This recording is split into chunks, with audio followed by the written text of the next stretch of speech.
Qué bueno que esto ocurra justo antes de este concepto que vamos a ver, que son las finanzas embebidas. Que en realidad uno las puede tomar como un tema que es una amenaza. Y en realidad, más que una amenaza, es una oportunidad de estar donde tenemos que estar, agregando el valor que se necesita en ese momento. Entonces, vamos a retomar esta segunda parte del Congreso y le damos la bienvenida a Hernán Romagnach, director asociado de Compass Business Consulting, quien va a ser el moderador.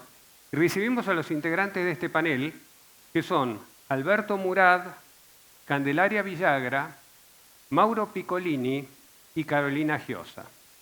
Alberto Murad es CEO de Bind PSP, empresa del grupo Bind que desarrolla la vertical de PSP, hace services y soluciones de cobros y pagos.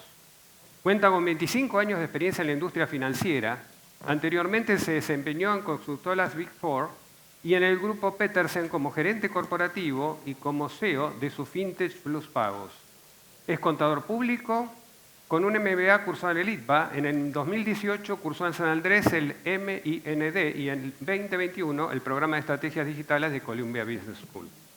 Calendaria Villagra es Head of Business as a Services en Bind.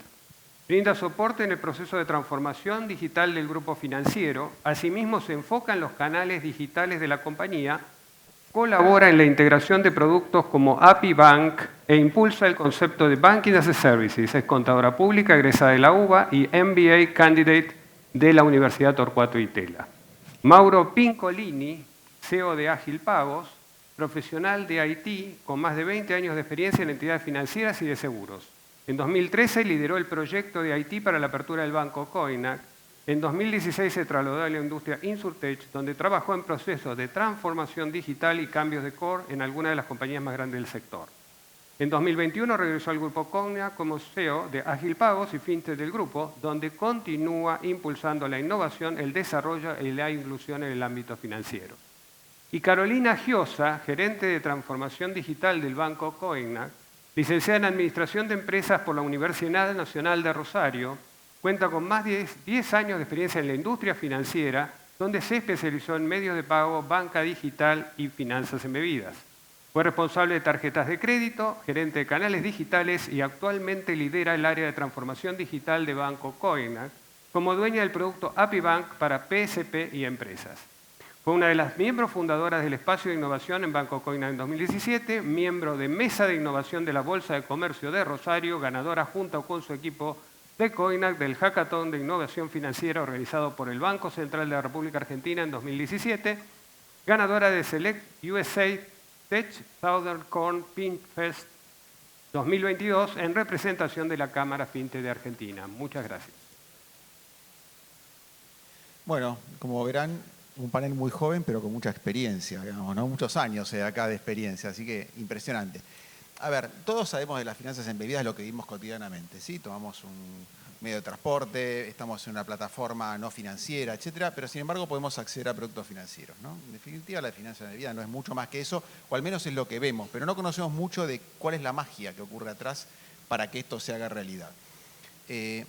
Y sabemos que en realidad atrás hay instituciones financieras, hay empresas tecnológicas, hay un montón de actores que hacen que en microsegundos esto se produce y lo que queremos hacer, que no es ni sacar un préstamo, ni estar haciendo un pago, pero no es la parte glamorosa. Lo que queremos hacer es obtener un producto, viajar, hacer otras cosas, se haga con poca fricción.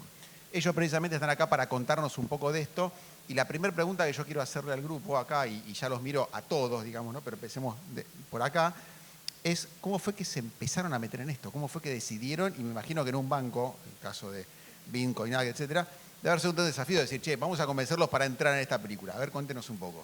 Bueno, primero que todo, gracias a todos. Perdón, tengo la voz un poco tomada.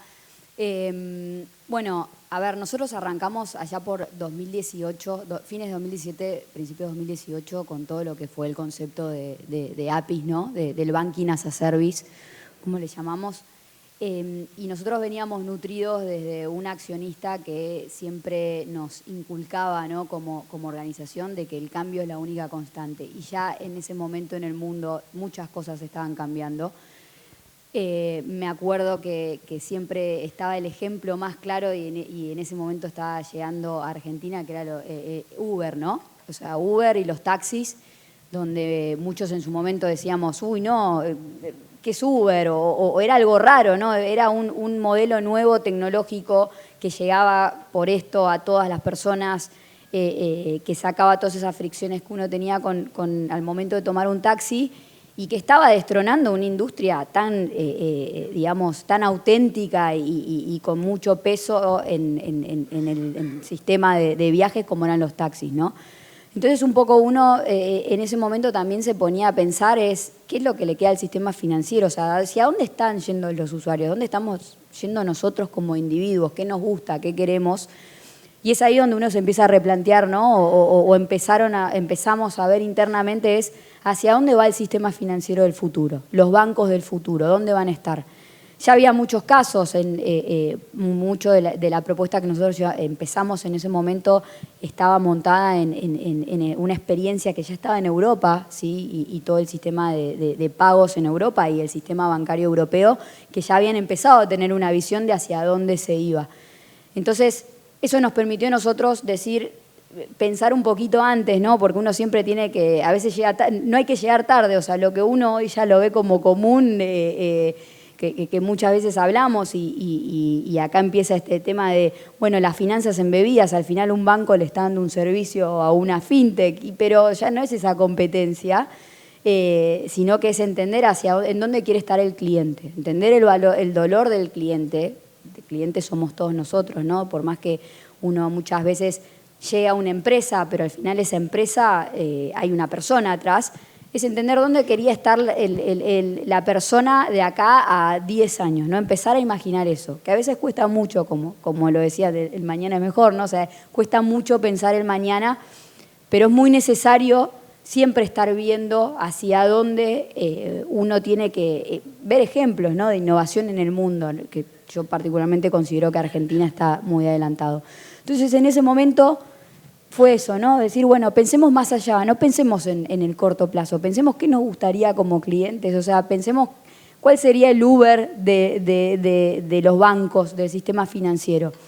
Y en base a eso empezamos a construir toda una forma de comunicarnos con nuestros clientes, de permitirle transaccionar a nuestros clientes, con un foco en ese momento muy claro en lo que era el B2B, ¿no? En lo que eran las empresas, y entender qué nos estaban empezando a demandar y construir esos productos que eran muy disruptivos. O sea, hoy lo vemos 6 años atrás, 6 años adelante, y ya no son tan disruptivos, ¿no? En ese momento éramos pioneros y estábamos empezando con toda esa transaccionalidad. Entonces es mirar un poco más allá, o sea, mirar hacia dónde iba y entender qué es lo que nos pedían los clientes. Creo que lo dijeron en 2 paneles anteriores cuando se empezó a hablar o cuando hablaron de todo lo que eran medios de pago. Al fin y al cabo uno soluciona todo acá porque es lo que el cliente quiere y es lo que el cliente te demanda. Y esas transacciones de medio de pago y todo eso que ocurre en una fintech, en una aplicación, requiere de atrás de una finanza embebida, que muchas veces somos nosotros los mismos actores como los bancos que le podemos dar esa capilaridad a un montón de comunidades y dejarlos que ellos se especialicen en lo que saben, ¿no? Que cómo mantener esa comunidad. Bien, ¿se escucha? Bien. Bueno, buenas tardes. Gracias a AMBA por la invitación. El caso de Banco Coinac, nosotros somos de Rosario, no sé si todos nos conocen. Tuvimos como un inicio hace muchos años, venimos del cooperativismo, y cuando reabrimos hace 11 años, las empresas que trabajaban con nosotros eran empresas tradicionales que venían por de donde somos nosotros, del mundo del agro, y bueno, y del mundo de las mutuales, de la economía social, como le decimos nosotros. Y fue un poco por ahí que surgió todo el cambio en nosotros. Fue algo bastante puntual de clientes que necesitaron en pandemia, clientes mutuales, que necesitaban en la pandemia ver de qué forma continuaban la relación de cercanía a la que estaban acostumbrados con sus afiliados cuando ya no se podía estar en formato presencial, ¿no? Y ellos, digamos, en el interior es muy importante el mutualismo, o sea, las mutuales y los clubes hacen muchas veces inclusive de banco, de su billetera, y bueno, era cómo mantener eso y lo charlamos con ellos y se nos ocurrió esto de, bueno, vamos a hacer una billetera de bandera blanca para que las mutuales puedan mantenerse, o sea, era para los afiliados de esas mutuales y que puedan entonces mantener esa cercanía. Y bueno, en el camino para poder hacer eso nos dimos cuenta que como un banco más dedicado a empresas, pero del mundo tradicional, nos faltaba, bueno, invertir mucho en tecnología, en seguridad informática, en compliance, y empezamos por ese camino y tuvimos que apificar el banco para poder hacerlo, entonces una capa de servicios y sobre eso se montaron las APIs para poder conectarnos, ya sea en este caso con una mutual o después con otros clientes.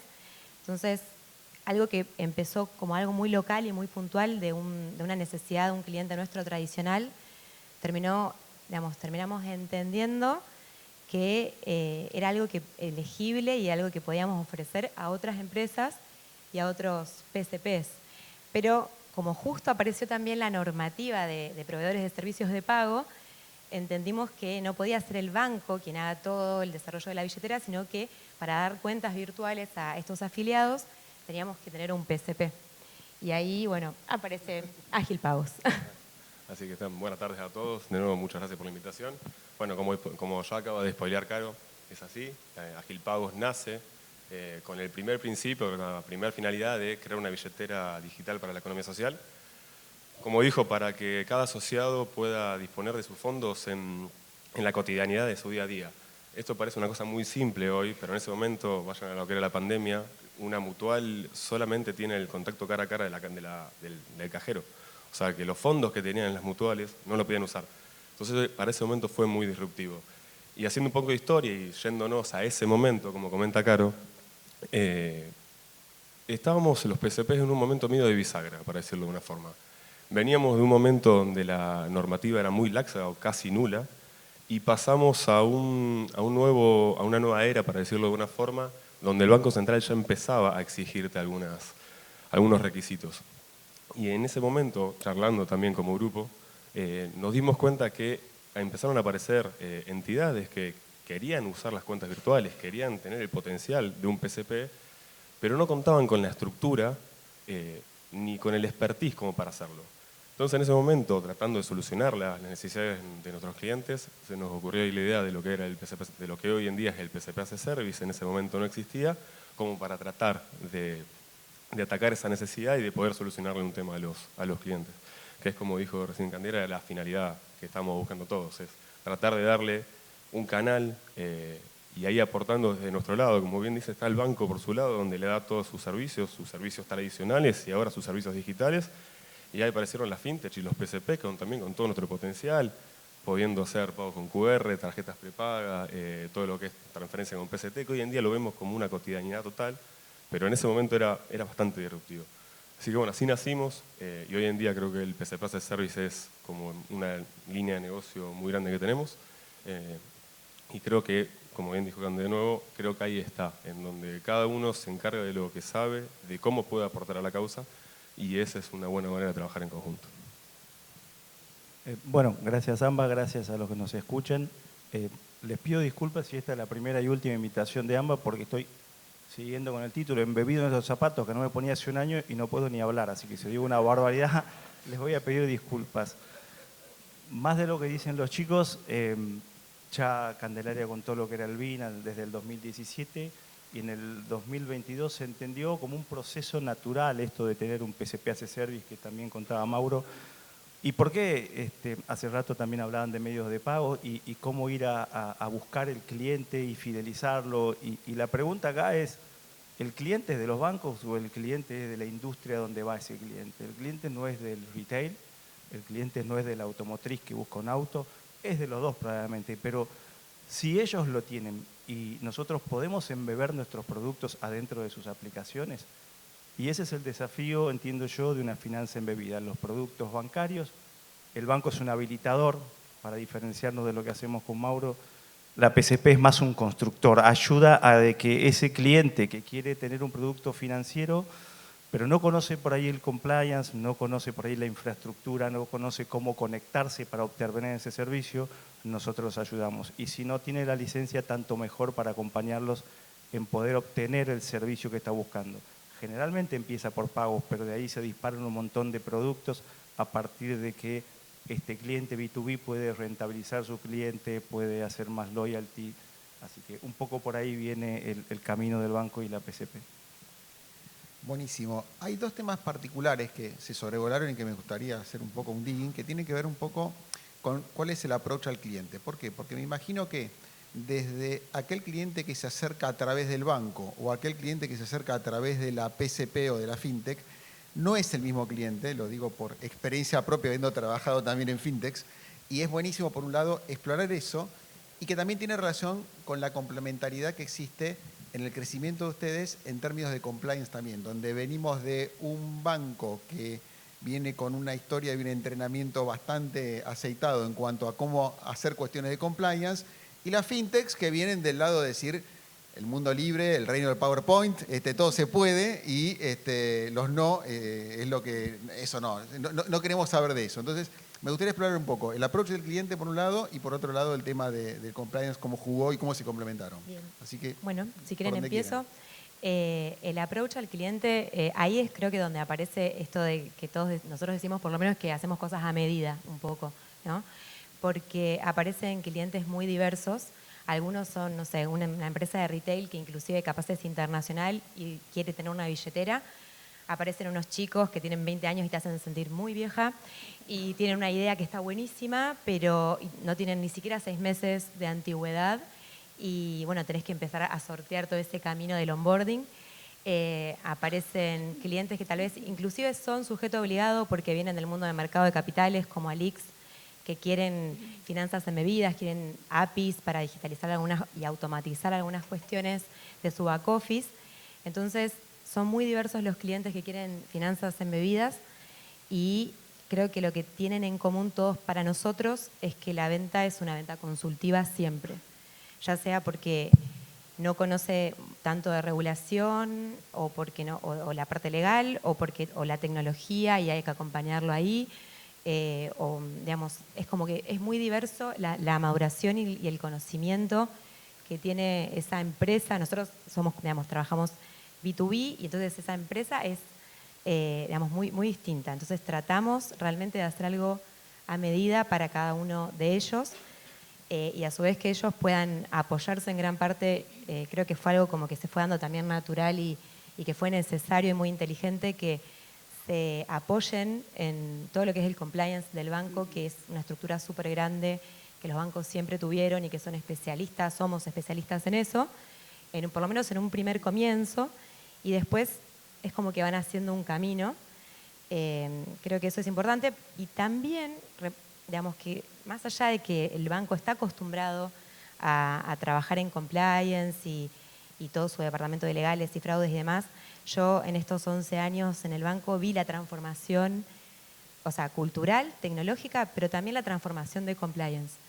Todo lo que es área de cumplimiento y back office en el banco tuvo que hacer como un aprendizaje de nuevos modelos de negocio, de nuevos clientes. Antes era como, bueno, te traigo este prospecto que es un PCP y ahora es un PCP, es agregador, hace PCP, hace service, ¿me entendés? Es billetera interoperable, tienen su grupo económico un PCAB, bueno, aparecen muchos nombres, cada vez es más complejo, entonces no es solo tener compliance en el banco, sino empezar a especializarse en un nuevo modelo de negocios. Ahí sumo y vinculándolo un poco con la primera pregunta, nosotros cuando se acerca un cliente al banco y busca un producto de Banking as a Service, lo que nos pasaba ya por 2018, era justamente eso, ¿no? Muchas compañías que querían embeber algo en alguna aplicación, en alguna solución, darle una solución de banking a sus clientes, pero todavía le faltaba, o sea, había muchas que eran grandes compañías y que tenían toda, digamos, la estructura para poder tomar el compliance, para tomar el fraude, para tomar las integraciones, para entender y poner equipo a disposición para poder construir su solución. Pero también a la vez había muchas compañías que quedaban en el medio, que tenían una buena comunidad, pero no tenían una estructura capacitada para entender la parte financiera, porque de nuevo era operar a sus clientes una nueva funcionalidad de la cual no sabían qué tenían, qué documentación pedirles si manejaban fondos, cómo abarcar distintos pedidos con la regulación del Banco Central, pedidos de auditoría. Entonces quedaban en un camino intermedio y como bien decía Albert, nosotros cuando creamos lo que fue BIM-PCP, fue justamente fueron esos clientes que nos impulsaron a decir, che, acá también hay una oportunidad para seguir dándole esta finanza embebida, pero con un escalón más que era el PCP, porque justamente eran clientes que tenían toda la intención teníamos la mitad de las herramientas para ayudarlos a avanzar y tenían por ahí un caso de negocio súper interesante, una propuesta de valor para su comunidad súper interesante, pero les faltaba esa extra milla para poder cerrar todo el circuito. Y ahí obviamente uno se termina apoyando en BIM-PCP, en este caso, en el PCP, que ya tiene toda esa experiencia porque ya hizo esa última milla y le da realmente todo súper mega resuelto a una comunidad, por más pequeña que sea o por más poca expertise que tenga. Y ya abarca también incluso toda la parte de compliance que yo como mismo banco le pido a alguien de ese estilo, ¿no? Entonces, a la hora de embeber finanzas, lo que te termina pasando es que en el banco, el que puede llegar directo al banco, tiene una estructura y busca estar más cerca del banco porque ellos tienen toda su expertise, pero también poder ampliar la oferta desde un lado de otra compañía del grupo que le dé esa pata extra a alguna comunidad no tan grande, pero con mucho potencial y que quiere estar dentro de ese flujo. Y retomando un poco lo que comentaba Caro de compliance, que para mí es súper importante y es el desafío más grande que tenemos los bancos, y pronto ahora también las PCP, porque la realidad que la regulación las está llevando a estar mucho más cerca o mucho más asimilable a un banco. Compliance es un área fundamental a la hora de este tipo de operaciones para un banco, y también todo lo que es la parte operativa y técnica de la escalabilidad, ¿no? Porque acá estamos hablando de llegar a clientes que tienen sus comunidades y son millones de usuarios que te piden, como nos pasa a todos, y lo decían justo antes en el de medios de pagos, 7x24, operar a toda hora, que las transacciones corran a todo momento, como nos pasa a nosotros mismos, ¿no? Que a cualquier hora estamos haciendo una transferencia y haciendo un pago.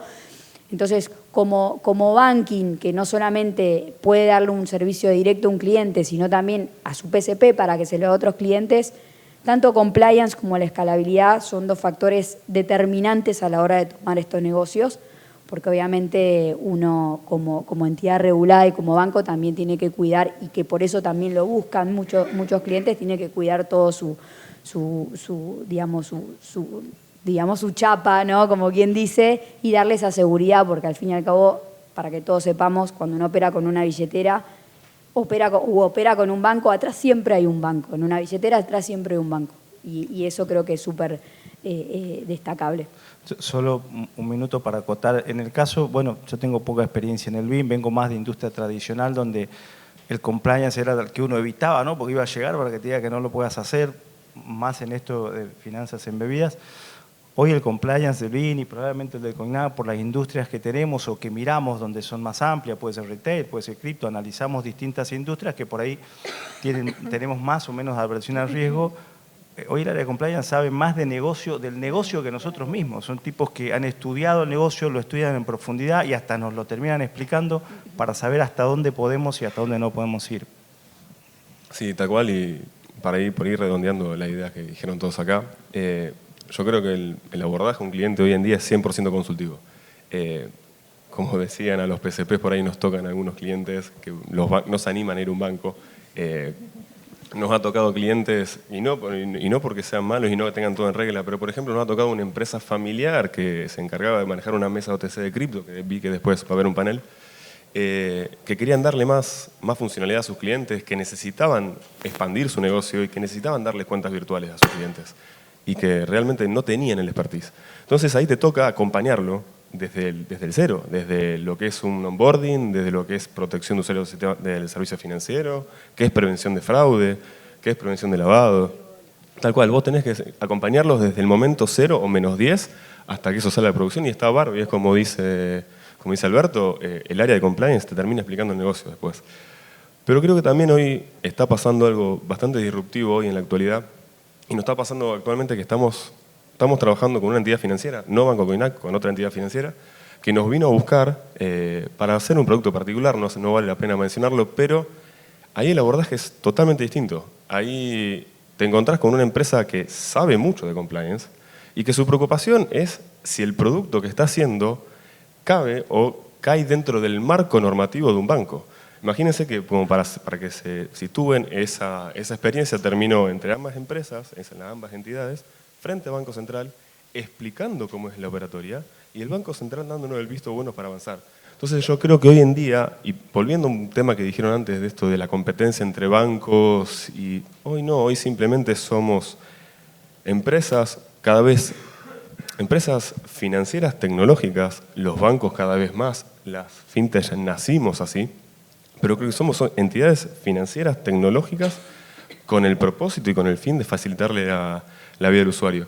Y creo que con cambios normativos, como se vienen dando favorables para la industria, como transferencias pool, transferencias pago con QRs, y gracias al tremendo trabajo y modestia aparte que se viene haciendo entre toda la industria, creo que estamos frente a un futuro bastante prometedor, donde está poniéndose el usuario final, y no solo el usuario final persona física, sino el usuario empresa como eje de esta transformación.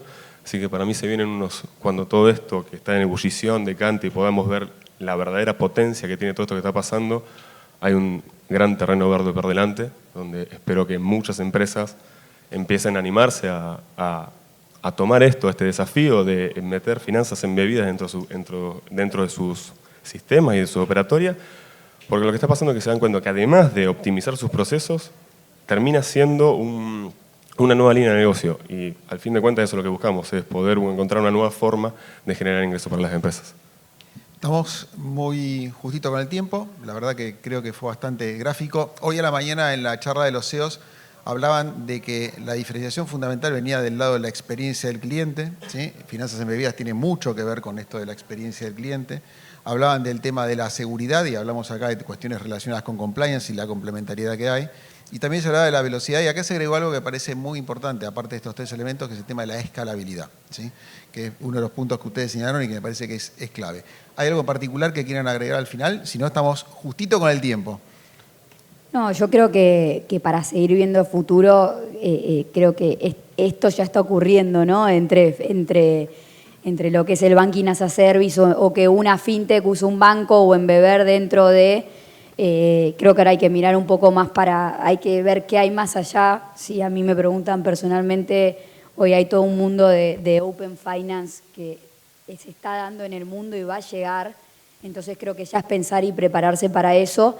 Y ya no es tanto mirar, o sea, esto ya ocurre, y no es tanto mirar si fintech, si competimos, si colaboramos. Hoy hay un universo que todos conocemos o escuchamos alguna vez, que es el mundo DeFi, que es el mundo cripto, que abre fronteras que ningún banco, ninguna fintech o wallet se está imaginando, y creo que hacia ahí va el camino y creo que nos tenemos que preparar para eso porque los clientes lo van a exigir, el consumidor final hoy lo va a exigir. Bueno, muchísimas gracias a ustedes y al panel.